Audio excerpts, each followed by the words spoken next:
घरगुती पिठाची चिक्की जी आहे तर ही लोकांसाठी कशी उपयोगी आहे आणि आपल्या कंपनीचं नाव सांगा आणि याची माहिती द्या। हे तेजम पल्वरायझर कंपनी आहे, याचं तयार होतं नाशिकमध्ये। नाशिकमध्ये ह्या मशीनची तयार होती, मॅन्युफॅक्चरिंग कंपनी नाशिकमध्ये। पुण्यामध्ये सब ऑफिस आहे, मुख्य कार्यालय पुण्यामध्ये आहे। आणि जे आपल्याला बाहेर गिरणी असतात त्या दगडाच्या जात्यांचे असतात, ते दर महिन्याला परत पाळी मारावी लागतात। 1 क्विंटल धान्य दळलं की दगडाची पाती बदलायला लागतात, टाके मारायला लागतात। तो मेंटेनन्स ह्या मशीनला नसतो घरगुती। ही बॉक्समधले मशीन आहेत, ह्याच्यामध्ये स्टीलचे ब्लेड असतात। आपण जर बाहेर दळणाला गेलो तर ते दगडाचे मशीन असतात, त्याच्यात पाळी वगैरे असतात। ती एकमेकाला घर्षण करून काही काळानंतर काय होतं तर ते दगडाचे भाग गोल गोल होतो, त्यामुळे त्याला पाळी वगैरे मारायला लागतं। तसं ह्या मशीनला पाळी वगैरे मारायला लागत नाही। हे दगडाचे हे ब्लेड आहेत स्टीलचे, याची लाईफ लॉंग गॅरंटी आहे। तुटलं फुटलं खराब झालं तर हे बदलून मिळणार तुम्हाला। बाहेर जर तुम्ही दळायला गेला तर 5 रुपये किलो दळणाचा 1 किलोचा खर्च आहे। या मशीनमध्ये तुम्ही ज्यावेळेस 10 किलो धान्य दळताल त्यावेळेस लाईटचा 1 युनिट खर्च होतो, म्हणजे 1 युनिटचा दर 5 रुपये, 50 पैसे प्रति किलो दळणाचा खर्च येतो। आणि ह्याला नंतर मेंटेनन्स कसला भाग नाही, मिक्सरगत ही मशीन आहे आणि घरच्या घरी तुम्ही सर्व धान्य दळू शकता। गव्हाचं पीठ, ज्वारीचं पीठ, तांदळाचं पीठ, विविध प्रकारचं पीठ। बाहेरच्या गिरणीवर जर गेला तुम्ही, ज्वारी आपण जर दळली तर ज्वारीनंतर गव्हाचं पीठ जर दळायला घेतलं तर ज्वारीचं काही अंश तुमच्या गावामध्ये येतात, भाकरीसारखी तुमच्या गव्हाला चव येते। पण ह्याच्यामध्ये तुम्ही गव्हानंतर लगेच ज्वारी टाकली, ज्वारीनंतर बाजरी टाकली तरी कुठल्याही धान्याचा कलर ह्या धान्याला मिक्स होत नाही किंवा ज्वारीचं पीठ बाजरीमध्ये मिक्स होत नाही। आता जे गिरणी असते आपली त्या दुष्परिणाम आहेत, तर ह्याच्यामध्ये ते दुष्परिणाम कसे जाणवलं तुम्हाला? पारंपरिक जे गिरण्या असतात त्या गिरणीमध्ये कसं दगडाचे जाती असतात। दगडाची जाती ज्यावेळेस आपण धान्याचं पीठ करतो त्यावेळेस ते एकमेकांवर घर्षले जातात। ते घर्षणामुळे काय होतं, दगडातले छोटे छोटे कण ते आपल्या पिठामध्ये येतात। पिठामध्ये आले की त्याच्यामध्ये पुढं संभाव्य मुतखड्याचा परिणाम होऊ शकतो। तसं ह्याच्यामध्ये काय आहे, हे ब्लेड आहेत, ह्याच्यामध्ये हे स्टीलचे ब्लेड येतात।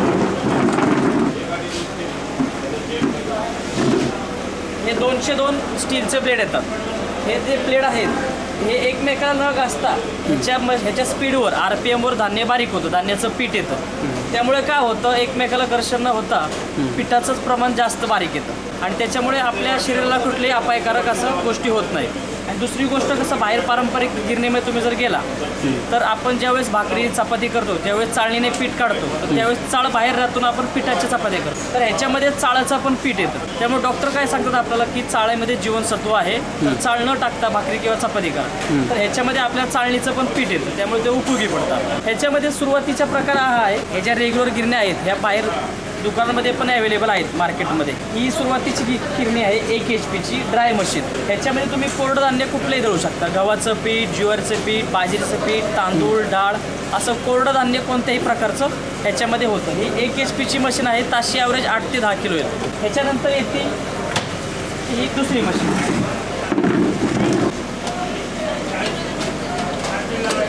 ही 1 HP all in one machine आहे।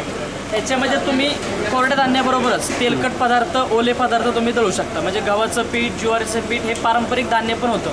त्याचबरोबर हळकुंड, खारीक, खोबरं, मिरचीचा मसाला, डाळीचं पुरणपोळी करतो आपण, त्याचं पुरण पण होतं। उन्हाळ्यामध्ये आपण कुरड्याची गहू करतो, गव्हाच्या कुरड्या करतो, त्या गव्हाच्या कुरड्याचा चीक पण याच्यामध्ये या पारंपरिक हे पूर्वीच्या एक्स्ट्रा हुपर दिलेलं आहे। ते हुपर हे समोरच्या बाजूला लावायचं, त्याने काय होतं की तुम्ही ह्या साईडनी पण डायरेक्ट हळकुंड, खारीक, खोबरं, मिरची, मसाले सगळं दळू शकता। ओलं दळण्यासाठी ह्या मशीनला स्पेशलाइज हे स्टीलचं ब्लेड दिलेले आहेत। स्टीलमध्ये तुम्ही ओलं जरी दळलं तरी गंज वगैरे पकडत नाही, त्यामुळे दुसरा कुठला परिणाम होत नाही। ही machine 1 HP all in one म्हणून आहे। हिचा पण ॲव्हरेज ताशी 8 ते 10 किलो आहे। मक्याचा भरडा तासाला 20 किलो होतो, याच्यामध्ये मिरची तासाला 5 किलो होते। घरामध्ये मोठं कार्य असेल तर मसाला असेल, ओला मसाला, कांदा, लसूण, अद्रक मसाला असा होतो याच्यामध्ये 1 HP बॉक्समध्ये। त्याच्यानंतर तिसरा प्रकार आहे तो हा 2 HP SS। हे मॉडेल जे आहे हे 2 HP SS आहे। हे कंपनी सगळ्यात जास्त विकते प्रोडक्ट, एका वर्षाला कमीत कमी हे मशीनचा सेल 5000 पर्यंत जातो। हे कंपनीचं पूर्णपणे सक्सेस असं मॉडेल आहे। ह्याच्यामध्ये तुम्ही घरगुती छोटा व्यवसाय जरी म्हटलं तरी करू शकता. हे 2 HP मशीन आहे. एका तासाला 15 ते 18 किलो धान्य दळतं. घरगुती छोटा व्यवसाय तुम्हाला करायचा असला तरी करू शकता. बाहेर तुम्ही दळायला गेला तर 5 रुपये किलो, म्हणजे 10 किलोचा दळणाचा खर्च 50 रुपये येतो. पण ह्या गिरणीमध्ये तुम्ही जर 10 किलो धान्य दळलं तर लाईटचा खर्च 1 युनिट येतो. म्हणजे 1 युनिटमध्ये म्हणजे 5 रुपयामध्ये तुम्ही 10 किलो धान्य दळू शकता.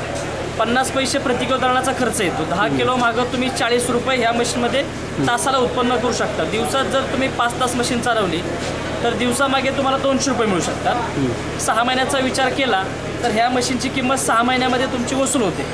त्यामुळे ही मशीन कंपनीची खूप सर्वोत्तम मशीन आहे. तर आता असं सांगा, हे हाताळत असताना काय काय करावं लागतं? ह्या मशीनीच्या सोबत आपल्याला म्हणजे 1 HP 2 HP किंवा 3 HP असो, या सर्व मशीनीबरोबर आपल्याला डब्बा, पीठ साचवण्यासाठी हा डब्बा मिळतो. पीठ बाहेर उडू नये म्हणून ही पिशवी येते. या पिशवीचा उपयोग काय आहे तर बाहेर आपल्या घरामध्ये पीठ होऊ नये. याला 2 बाजू असतात. एक मोठी बाजू असते आणि एक लहान बाजू असते. कापडाची जी मोठी बाजू आहे ती आपल्याला ह्या रिंगमध्ये लावायच्या. कापडाची मोठी बाजू ह्या रिंगमध्ये अशी लावून जी छोटी बाजू राहिलेली जी आहे मशीनची छोटी बाजू या पिशवीची छोटी बाजू आपल्याला सरळ डब्यात सोडायची. डब्यात सोडल्यानंतर ह्या ज्या क्लिप आहेत ह्या घड्याळ्याच्या काट्यासारख्या समोर जी छोटी बाजू राहिलेली आहे डब्यात कापडाची ती मशीनच्या वरती ह्या चौकोनी भागामध्ये आपल्याला लावायच्या, जेणेकरून ह्याला इलेस्टिक आहे, बाहेर पीठ वगैरे तुमचं उडणार नाही. हे झाला डबा आणि पीठ साचवायची जागा. मशीन बरोबर 1 ते 6 प्रकारच्या चाळण्या दिलेल्या आहेत. वेगवेगळ्या धान्यासाठी वेगवेगळ्या चाळण्यांचा उपयोग दिलेला आहे. पहिल्यापासून नावं सांगा. 1 नंबर चाळण, 2 नंबर, 3 नंबर चाळण, 4 नंबर, 5 नंबर आणि 6 नंबर अशा विविध प्रकारच्या चाळण्या आहेत. जसं धान्य असेल त्या प्रकारे आपल्याला चाळणीची निवड करायची. आता आपल्याला ज्वारी, गहू, बाजरी, तांदूळ दळायचा असेल तर आपण साधारणतः 2 नंबर चाळणीचा उपयोग करतो. ही चाळणी आपल्याला ह्या ठिकाणी बसवायची आहे. चाळणीसाठी जागा दिलेली आहे, ह्या साईडला बसवायची. तुम्ही ह्या साईडनी टाका किंवा उलटी करून दुसऱ्या साईडनी टाका. ही चाळणी दोन्ही साईडनी बसते. ही दोन्ही साईडने आणि खूपच हलक्या नट बोल्ट न फिट नुसतं फिटमध्ये बसणार याच्यामध्ये. त्याच्यानंतर चाळणीचा उपयोग करायचा म्हणजे चपातीचं पीठ, भाकरीचं पीठ, मैद्याचं पीठ हे 2 नंबरचा उपयोग करायचा. त्याच्यानंतर चाळणी नंबर 3 येते. ही जी चाळणी आहे ही पिठी साखरेसाठी चाळणी येते किंवा आपल्याला डाळीचं पीठ थोडंसं जाडसर पाहिजे नसेल, भाकरीचं पीठ 2 नंबर चाळणीपेक्षा थोडंसं जाड पाहिजे नसेल तर ह्या 3 नंबर चाळणीचा उपयोग करायचा. त्याच्यानंतर हे 4 नंबर चाळणी सर्व प्रकारचे मसाले, काळा तिखट, लाल तिखट, गरम मसाले, धने पावडर या चाळणीचा उपयोग त्यासाठी करायचा. त्याचबरोबर मिरचीचा मसाला जर करायचा असेल आपल्याला तर ह्या 4 नंबर चाळणीचा आपल्याला उपयोग करायचा. इडलीचं पीठ, कोरडं तांदूळ आणि उडीद डाळ दळून कोरडी दळून ह्याच्यानंतर घ्यायची व ती भिजवून इडलीसाठी पीठ तयार करायचं. ह्या 4 नंबर चाळणीचा उपयोग त्यासाठी होतो. ही 5 नंबरची चाळण आहे, ही रव्यासाठी आहे. रवा व त्या साईडचं पीठ. आणि सर्वात मोठी चाळणी आहे लापसी, गव्हाची खीरीसाठी किंवा जनावरांसाठी मक्याचा भरडा, ओला मसाला यासाठी या चाळणीचा उपयोग करायचा. आता दुसरी गोष्ट, तुम्ही सुरू करताना हे फीज आणि ह्याचं इंडिकेशनचं काय सांगितलं नाही तर त्याविषयी माहिती सांगा. आपल्याला सर्वप्रथम काय करायचं आहे, घरातली जी पॉवर पॉईंट असेल त्या ठिकाणी पिन चालू करायच्या, बटन चालू करायचं आहे. बटन चालू झाल्यानंतर ही मशीन चालू होईल. चालू झाल्यानंतर पूर्णपणे भरून धान्य टाकायचं याच्यामध्ये. कमीत कमी 200 ग्रॅम आणि जास्तीत जास्त 5 किलोपर्यंत आपण याच्यामध्ये टाकू शकतो. धान्य टाकल्यानंतर इथे आतमध्ये ही स्टीलची पट्टी दिली आहे ती आपल्याला पूर्णपणे वरती घ्यायची आहे. वरती घेतल्यानंतर इथं इंडिकेशन दिलेलं आहे एम्पियर काटा. तो हा जो काटा आहे हा काटा आपल्याला नॉर्मलपर्यंत घ्यायचा आहे. हा लाल काटा आपल्याला नॉर्मलपर्यंत घ्यायचा आहे. तो काटा पुढे कसा येतो, ज्यावेळेस आपण मशीनमध्ये धान्य टाकू, धान्य टाकल्यानंतर धान्य सोडण्यासाठी हे सोनेरी बटनाचा उपयोग दिलेला आहे.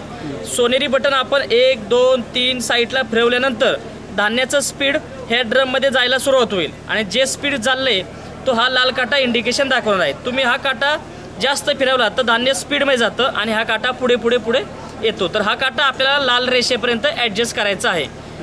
धान्य संपल्यानंतर हे सोनेरी बटन पूर्णपणे माघारी घेऊन हळूहळू माघारी घेतल्यानंतर हा काटा तुमचा 0वर येईल. धान्य संपल्यानंतर ॲटोमॅटिक हा काटा पिवळ्या रेषेमध्ये येईल. पिवळ्या रेषेमध्ये म्हणजे धान्य एम्प्टी झाली मशीन, त्यानंतर आपल्याला हा ऑन ऑफचा स्विच ऑफ करून मशीन बंद करायची आहे.